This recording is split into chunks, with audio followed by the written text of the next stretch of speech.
The SEN haters are eating good right now. They're saying Sentinels are cooked as they just lost 3 of their players, Zellsis, Zeken, and the so-called heist of the century, Bang. And speaking of heist of the century, I might have borrowed the term for my last video. Anyway, are there SEN haters around? I highly doubt it, but comment down if you're representing Hater Nation. But before you guys start celebrating, let's pause and consider something. On the surface, it might look like SEN are doing the exact opposite of winning, but in reality, they might actually be the ones cooking here. This isn't just a random theory. I went back and did the homework, and history shows a clear pattern that championship winning teams almost always follow. It's been a while since I've done an intro, so welcome to SNstry. Today we're talking about how Sentinels, despite everything that's happened this roster mania, might actually be closer to winning a Champions Trophy than you think. So what we know so far is that Zellsis, Zeken, and Bang are out of the lineup. Zellsis is back on Cloud 9, Z is going to MIBR, and as for Bang, there are no reports yet on where he's going, but I'm sure we'll see it any day now. We also know Sentinels are trialing a bunch of players, and with Sentinels looking to have signed players like Caillou, who was the IGL for Qbert, it might be safe to say that Sentinels decided to have a major rebuild. So after the entire roster was blown up, 2 guys survived the chopping block, which were John Cutie and Narrate. Now, keeping John Cutie makes perfect sense. He's the veteran IGL, the voice of reason you build around. But Narrate, I'm honestly not sure how he also survived. But my best guess is that the Sentinels brass likes that he's vocal, honest, and direct. Plus maybe they're betting on him being the future alongside the new rookies. Which I mean, yeah, he's really talented. We've all seen what he can do on a good day, but we have also seen what he does on a bad one. And my problem with Narrate has always been his mental game. It's no secret that he's a tilter, and rumor has it that he'll be the duelist moving forward, but how would he entry properly if he's tilting off the face of the earth? Especially now that he's also going to play the role of the veteran on the team. I'm not sure how that would work because he doesn't really have that much experience at all, and until he finds a solution to his tilting ways, he'll always be what could have been in my eyes. Or now that he's actually the man, maybe he will dictate how the team plays and thereby solve his tilting problems in the process. Hopefully that would be the case, as it's such a waste to see a really talented player become a wasted potential.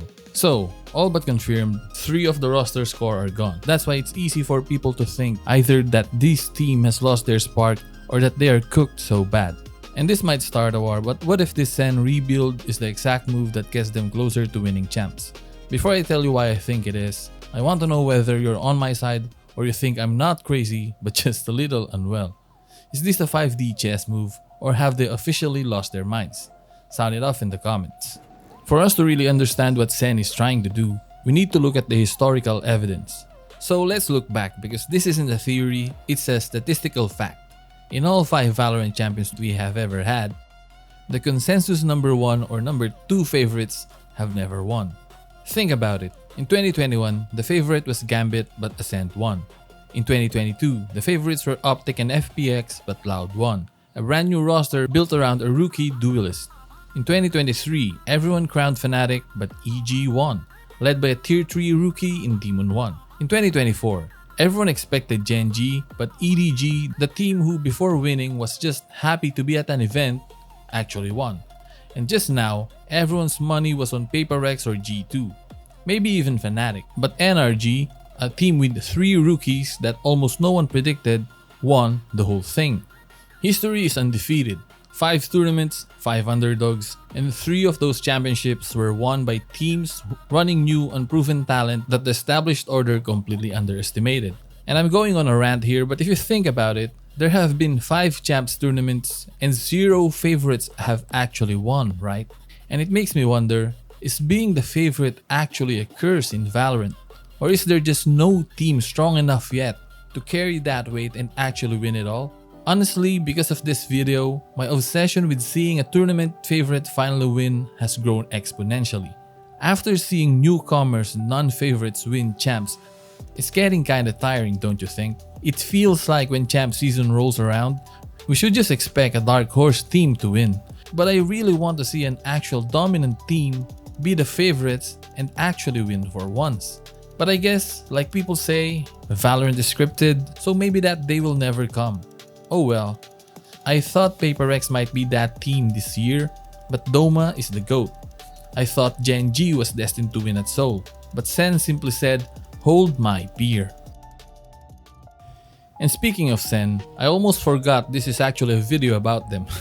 Now you might be asking, what does all of that tangent have to do with Sen right now?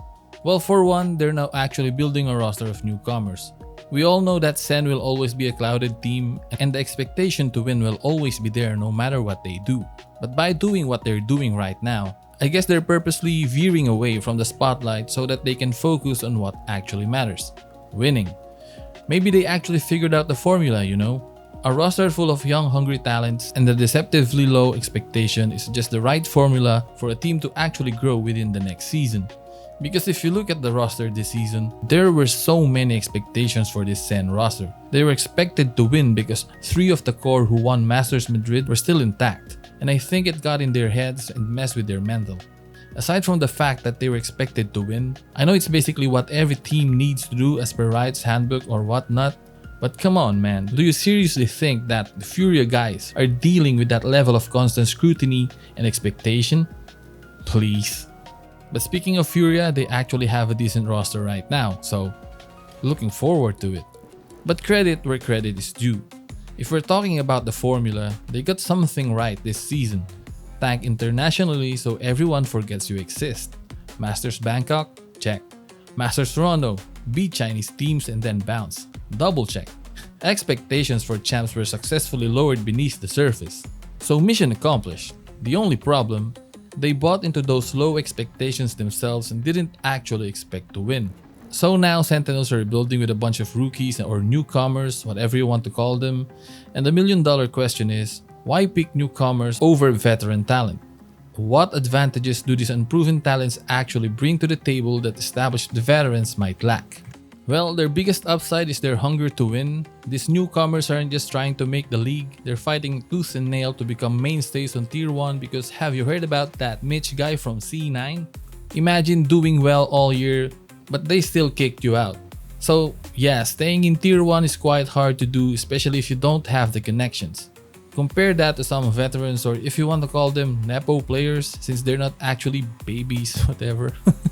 The ones who are clearly just coasting, happy to collect a paycheck, while their competitive fire fizzles out. Having that drive and hunger to win makes all the difference. Beyond just hunger, rookies often bring an unmatched passion for the grind that some veterans lose over time. Take FNS for an example, and this isn't hate, it's just observation. The guy clearly wasn't putting in the hours, and frankly, his performance reflected that lack of dedication. Contrast that with these newcomers who live and breathe Valorant. They're grinding ranked after scrims, learning lineups in custom games, doing anything and everything to find even the tiniest edge. That relentless passion is a weapon in itself. Lastly, and perhaps the most important thing that newcomers have that some veterans lost over time, is the creativity to further innovate the game. I mean, you ask how Brock beat everyone using the Odin? Well, it's because he dedicated not only thousands of hours, but also the creativity to find new ways to maximize it. The guy barged into Tier 1 with his Odin and nobody figured him out. The old-timers tried to do what he was doing, but no one could keep up. We could argue all day that the Odin is a broken-ass gun, and Brock abused it. But how come he's the only player who prevailed when others were using the gun too? And before everybody gets angry at me, I'm not saying that all veteran players are like what I said in the above. My point is simply that the sheer, relentless drive, that combination of hunger, passion, and creative fire burning inside a newcomer desperate to prove their worth, that's an intensity that's incredibly difficult for anyone to consistently replicate, particularly when compared to veterans who might be running on fumes or have already proven themselves. So, my read on this whole situation, Sentinels is hitting the reset button again. This feels like another calculated rebrand. First they were the Cloud Kings, then they tried being the assembled super team, and now they're pivoting hard into youth. What should we even call this phase? Maybe the new blood? Or given where they got their new IGL from, maybe something more fitting like Hubert Sr.? So, do you buy into this youth movement strategy? Can pure hunger and creativity overcome experience? Drop your take in the comments before I tell you the massive hole in this plan. So, there's just one glaring issue with this whole youth movement strategy. Zellsis was clearly meant to be the veteran anchor, the experienced voice guiding the rookies. Except that now, he's gone. So why does that specific departure throw a wrench in the whole plan? Well, because the championship winning recipe isn't just about those flashy newcomers. It's that they're always paired with a veteran anchor. You need that guiding hand, that voice of reason amidst the chaos. Every single winning team had it.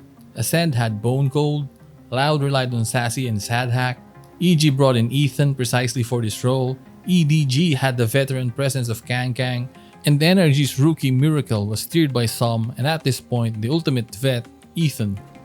Now for this new iteration of SEN, my thought was that Zellsis was going to be the veteran. But now that the news is out that Zellsis is going to C9, this new SEN team is going to be full of young talent. Luckily, John Cutie is here to stay. My wild take is that he's actually going to be relieved of the IGLing duties and now focus more on what Zellsis was doing. I mean, not the vibes thing, but guiding the youngsters along the way. It was so close to Narrate being the only experienced guy left, and if that actually happened, he'll be teaching the newcomers how not to tilt. Nah, I'm messing. But on a serious note, we just went over how every champs winner had veteran leadership. For a minute there, it looked like Sentinels was about to try and break that pattern by going with a young team, but with the news that John Cutie is officially back, it all clicks. They aren't trying to break the formula, they just secured the most critical piece of it. So yeah, it has been a wild off-season for Sentinels fans.